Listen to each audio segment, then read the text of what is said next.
杰米10岁，是个淘气的、单纯的，在温室里长大的英国男孩。他出生在上海租界，已富商家里，从小衣食无忧，唯一的梦想就是成为战斗机驾驶员，驾着心爱的战斗机飞上云霄，完全不知人间疾苦。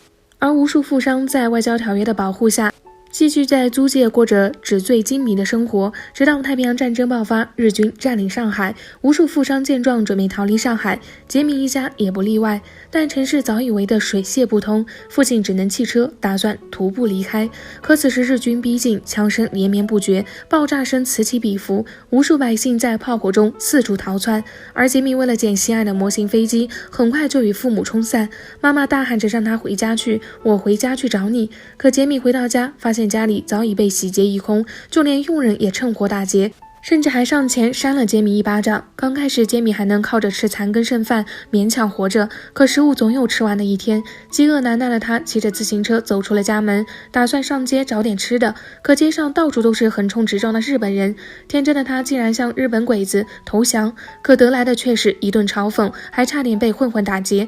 就在杰米走投无路时，一个叫贝西的美国人救下了他，不仅将他带回了家，还让他饱餐了一顿。可天下哪有免费的午餐，他只是想把杰米卖掉换点钱花，但人贩子根本不收这样瘦小的富豪大少爷。为了继续跟着贝西混吃，便告诉贝西富豪区有大量的财宝。贝西相信了，可还没进门就听见屋里传出钢琴声。杰米以为是妈妈回来找他了，激动的开门一看，竟是满屋的日本鬼子。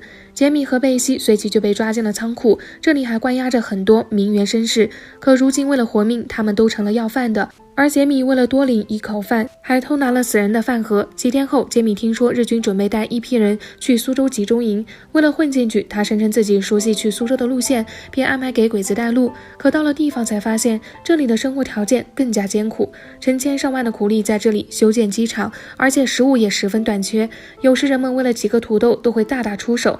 这也让杰米学会了为了吃饭什么事都能干的生存真理。生活苦不堪言，唯一幸运的是，在这里他见到了自己最喜欢的零式战斗机，为此还结识了同样有着飞行梦想的日本少年小野。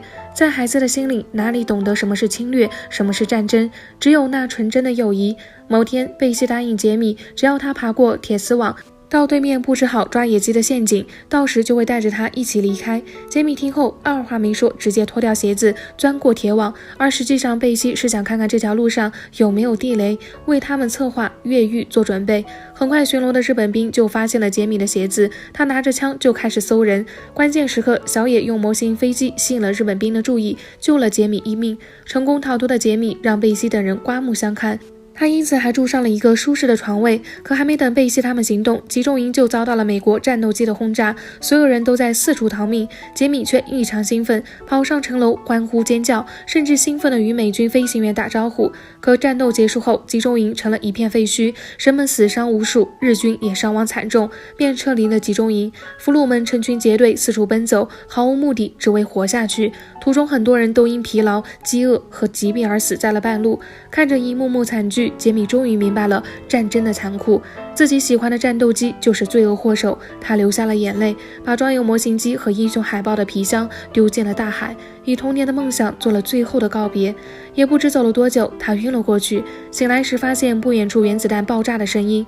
杰米抬头仰望，被其冲击出来的光环所震撼，他以为那是上帝洒下的光晕。1945年8月，日本无条件投降，战争结束了。杰米在荒野中遇到了小野，他没想到自己从小以来的飞行梦想真的实现了，只是他更加没有想到，实现这个梦想的机会竟然会是战争。他对自己的国家打了败仗十分不甘心，当他看到杰米时，以为他是美国人，便挥舞着武士刀砍向杰米。走近一看，才发现是自己多年前的朋友，便放下武士刀，拿出芒果给杰米吃。可杰米却不知道该怎么吃，于是小野试图用武士刀为杰米切开芒果，却被赶来的贝西开枪打死了。杰米伤心欲绝，他想救小野，可哪有那么容易？在孩子的眼里，没有敌人，只有友谊。不久后，杰米被打扫战场的美国大兵发现，被送去了红十字会。这里有许多在战争中走散的孩子，在红十字会的安排下，他们终于见到了日思想念的家人，他们都兴奋不已。但当母亲找到杰米时，杰米竟一时间没有认出母亲。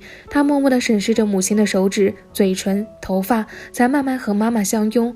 相拥的那一刻，他的眼里没有欢笑，也没有泪水，有的只是麻木不仁。该片是好莱坞影片克里斯蒂安的成名之作，于1987年上映，动用了上万名临时演员。喜欢的朋友可以去搜一下。我们下期再见。